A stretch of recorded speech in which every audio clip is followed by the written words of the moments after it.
I had several streets that were parallel and a couple blocks. It's a zigzag back and forth.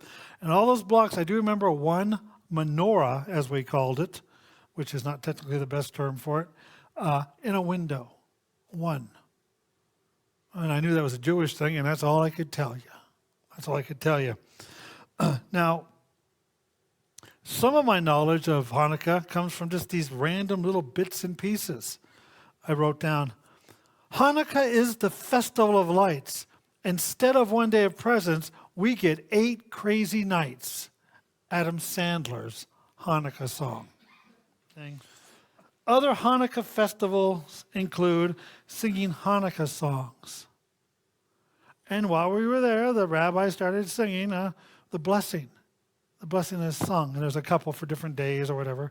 Baruch atah Adonai, Eloheinu, something or another. They sing songs, we saw that. Playing games of a dreidel. Does everybody know what a dreidel is? Picture. We'll go full screen.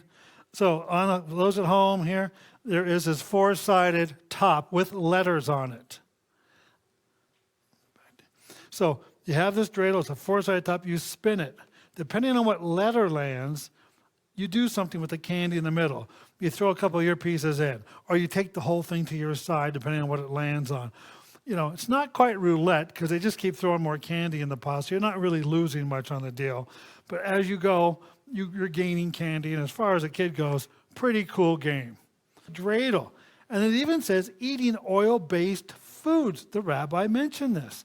Because it was about the oil lasting, they eat certain oil-based foods. The first one was a latkes, right? Now, I had never had too many of these. Someone described one as a smashed tater tot.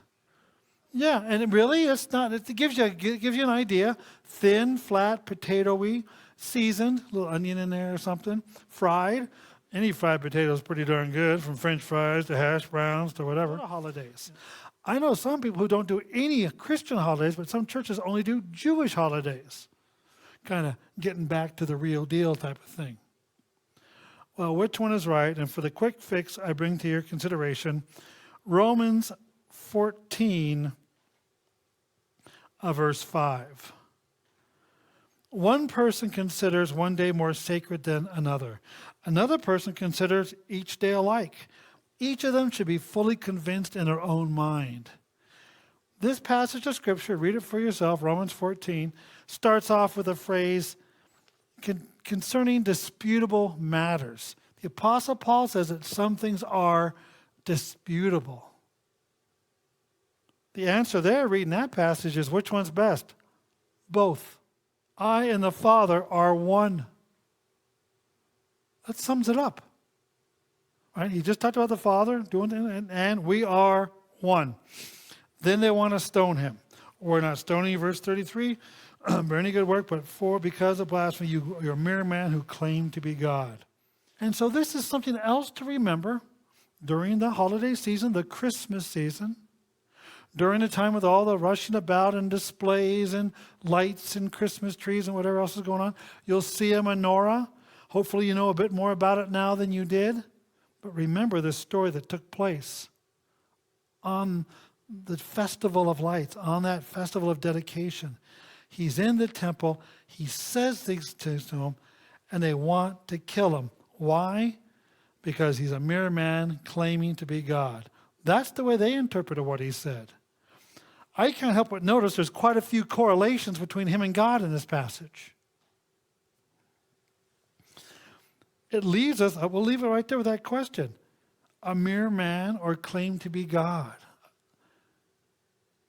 The way you answer that question is probably where you're going to spend your time on a Sunday. Probably what book you're going to read as far as the Holy Book goes. Right? If Jesus is just a man like any other man, well then any other book's just as good. Any other words about anybody else? But if he is indeed the Son of God, the right hand of God, who holds us in his very hand, then he is one to follow and worship and praise. You do not believe because you are not my sheep.